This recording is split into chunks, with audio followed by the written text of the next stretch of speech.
Assalamualaikum warahmatullahi wabarakatuh.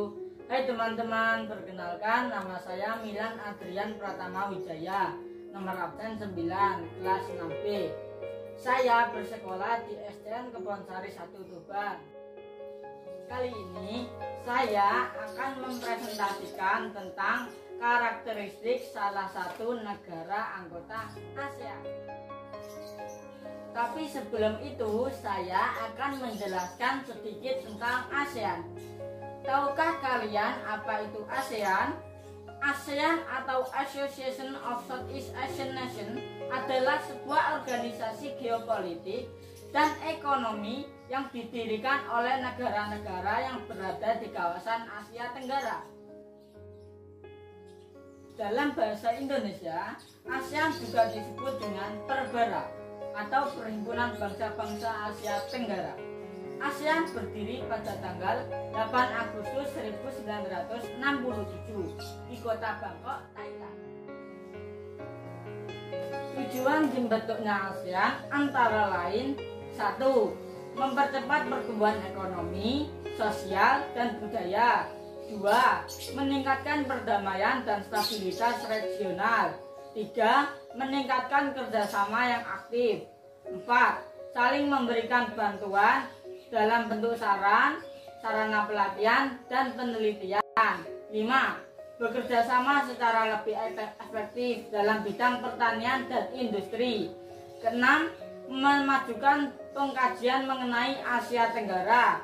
7. Memelihara kerjasama yang erat dan berguna dengan berbagai organisasi internasional dan regional.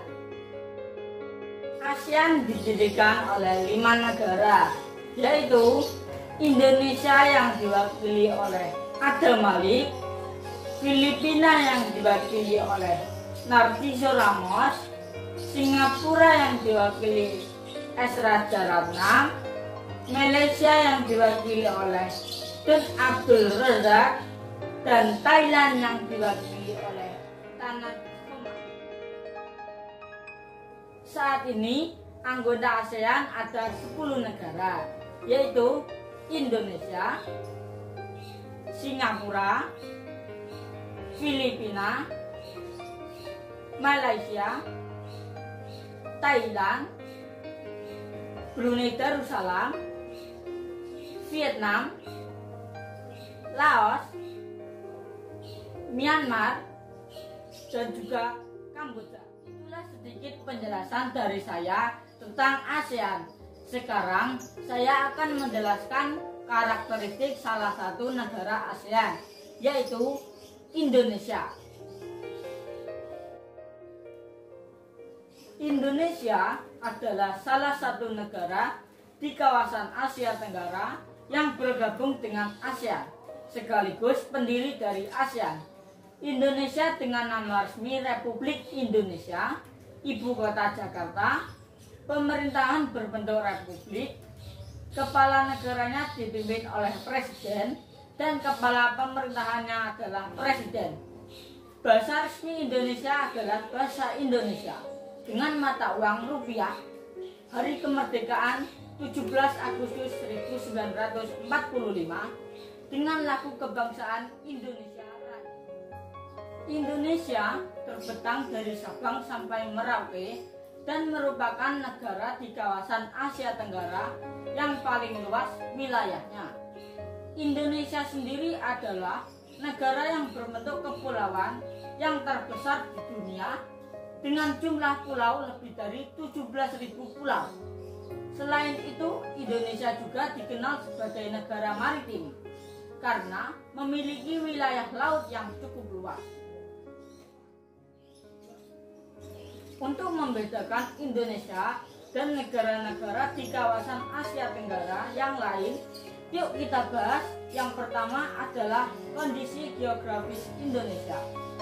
Secara astronomis, Indonesia terletak di 6 derajat lintang utara sampai 11 derajat lintang selatan, serta 95 derajat bujur timur sampai 141 derajat bujur timur.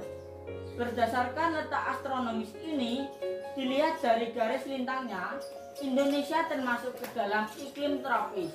Dan berdasarkan garis bujurnya, Indonesia dibagi menjadi 3 wilayah waktu, yaitu WIB atau waktu Indonesia bagian Barat, WITA waktu Indonesia bagian Tengah, dan WIT waktu Indonesia bagian Timur. Letak geografis Indonesia yaitu diapit oleh 2 samudra dan 2 benua, yaitu Samudra Pasifik dan Samudra Hindia, serta benua Asia dan benua Australia. Adapun batas-batas negara di bagian utara adalah Malaysia, Singapura, Filipina, dan Laut Cina Selatan. Di sebelah selatan berbatasan dengan Australia, Timor Leste, dan Samudra Hindia. Di sebelah barat berbatasan dengan Samudra Hindia, dan di sebelah timur berbatasan dengan Papua Nugini dan Samudra Pasifik. Yang kedua adalah bentang alam dan potensi alam. Indonesia terletak di antara 2 jalur pegunungan muda, yaitu Sirkumfisifik dan Sirkummediterania.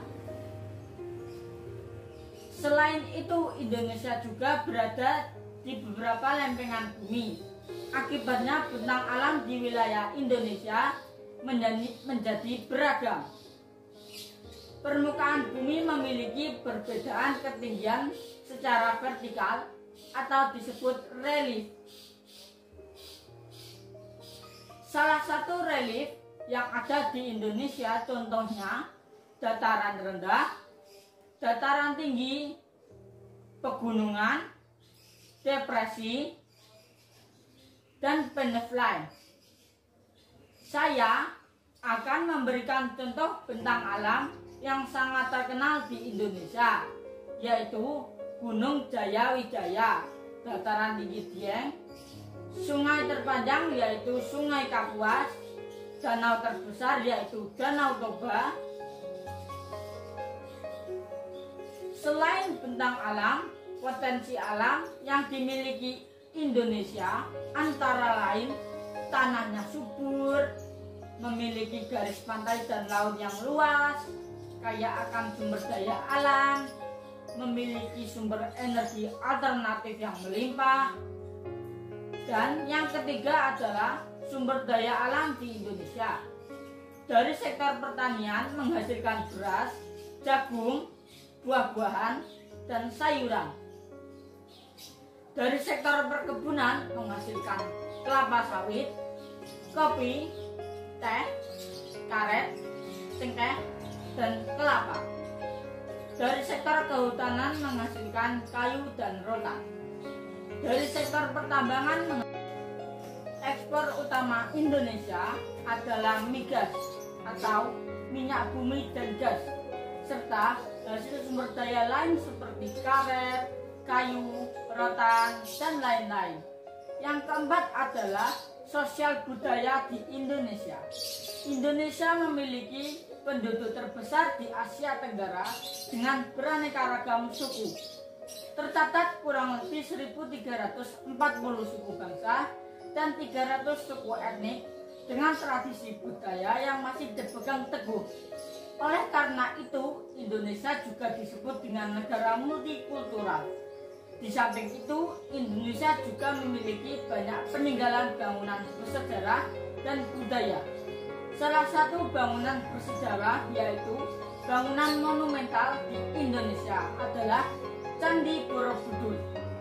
Agama di Indonesia ada 6, yaitu Islam, Kristen, Katolik, Hindu, Buddha, dan Konghucu. Penduduk Indonesia mayoritas memeluk agama Islam. Yang terakhir adalah potensi pariwisata di Indonesia. Indonesia memiliki iklim tropis sehingga matahari bersinar sepanjang tahun. Memiliki beragam panorama yang indah baik di darat maupun di laut. Memiliki berbagai tradisi budaya dan bangunan bersejarah.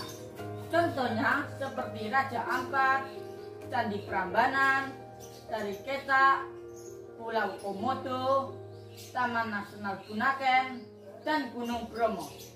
Itulah tadi pembahasan dari saya tentang karakteristik negara kita, yaitu Indonesia.